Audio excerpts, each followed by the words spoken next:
Hello, I'm Wizard Blackmage, and welcome to Wizards Week in Review. Today we're going back to 2009 with Halo 3 ODST, a game that almost didn't happen. Now, because it is Halo 3 ODST, it makes sense that this takes place during Halo 2. Wait, that can't be right. Well, according to my reliable sources, it is. Crazy.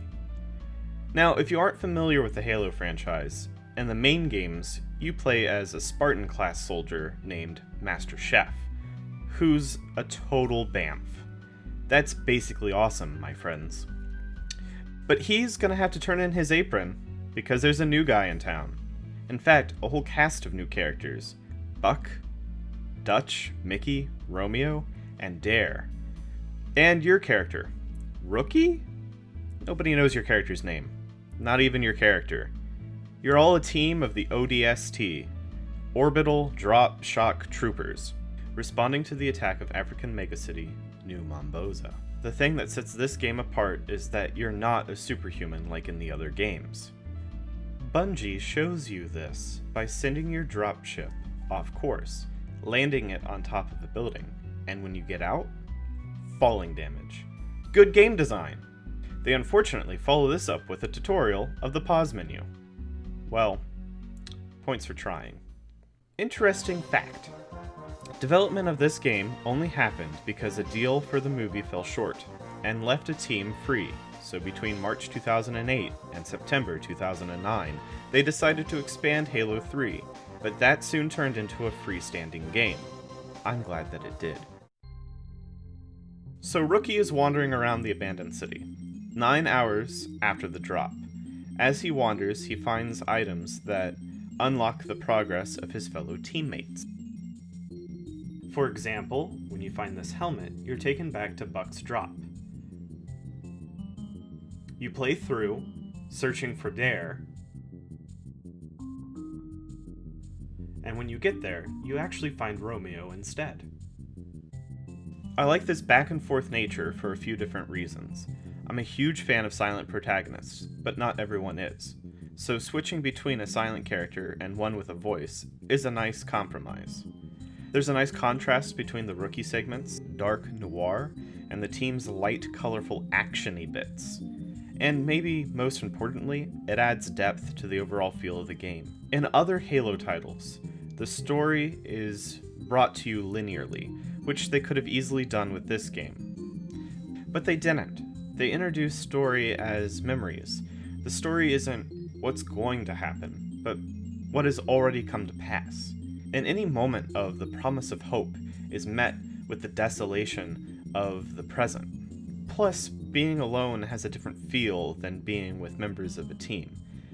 At this point, it might be reasonable to note that the AI for enemies is well done, considering the open-ish world of the present, but companion AI is a little weak. So when you're back on the streets of Momboza, it might be gloomy, but the stress of ineffective partners is gone, and unique situations arise that can't with partner AI, like getting sandwiched between two hunters with no health packs, or having to push through a squad of baddies, giving the feeling of being the last kid on your team in dodgeball, but actually pushing through.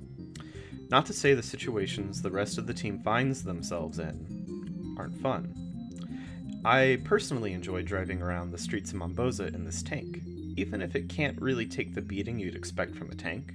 Also the mission where your team steals a Phantom, and you clear the way in a Banshee, plowing through enemies, and these squid pod things.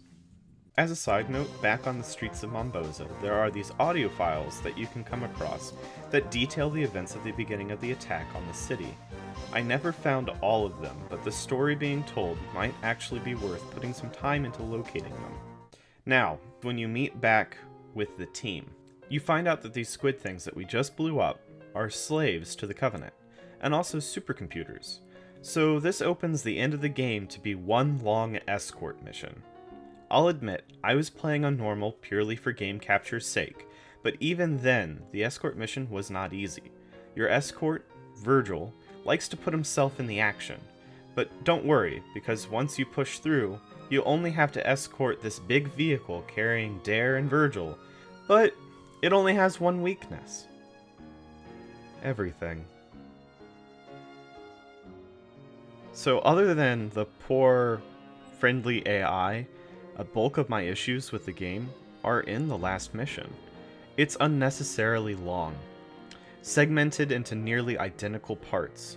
For some reason, you're forced to drive the Warthog, which, by the way, is not the fun part of the Warthog.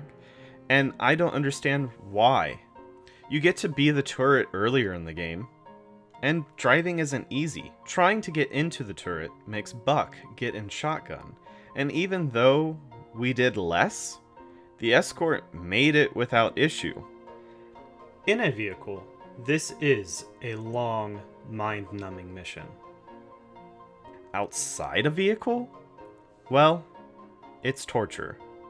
Why they wouldn't have at least mongooses throughout, to catch back up, or some unmanned ghosts would be nice. Even though this is possibly my least favorite section of the game, it drops off to my most favorite part of the game. Rookie, Buck, and Dare survive the highway and make it to the rendezvous, having to deal with waves of Covenant, waiting for Dutch, Mickey, and Romeo to pick them up. This firefight is quite possibly one of the more intense moments in the game, but it only lasts 3 or 4 waves. Then it's just over. I want more of this, and less of this.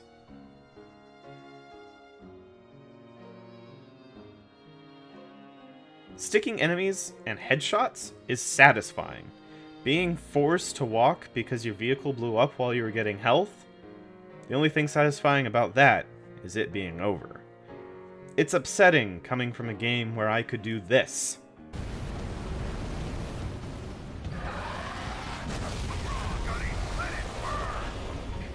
And then have to do this.